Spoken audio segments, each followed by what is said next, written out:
மக்களின் பன்மை தன்மைக்கு எதிராக கிறிஸ்தவ மிஷனரிகள் தாக்கப்பட்டது. பாபர் மசூதி தாக்கப்பட்டது குறித்து கண்டனம் தெரிவிக்காமல் RSS மற்றும் விஸ்வ இந்து பரிஷத்தின் தலைவர்களுடன் தாங்கள் நெருங்கிய உறவை வைத்துள்ளது என் போன்றோருக்கு வருத்தத்தை கொடுக்கிறது. இது குறித்து தாங்கள் என்ன கூறுகிறீர்கள்? கிறிஸ்தவ இஸ்லாமிய தலைவர்களை அழைச்சிட்டு வாங்க, பேசி தீர்த்துக் கொள்வோம்.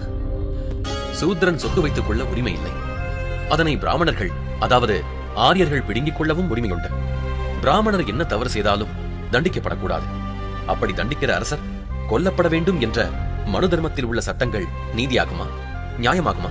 இல்லை, பிராமணர்களுக்கும் தண்டனை உண்டு. அது விரிவா சொல்லப்படவில்லை என்பதுதான் நான் கண்ட உண்மை. சமய சார்பற்ற நமது நாட்டில் ஒரு சமயத்தின் அடிப்படையில் அரசியல் அமைப்பு சட்டத்தை மாற்றி அமைக்க சதி வேலைகள் நடக்கின்றதை தாங்கள் அறியாமல் இருக்க முடியாது. இது நியாயமானதா? அந்த நிலை ஏற்படாது.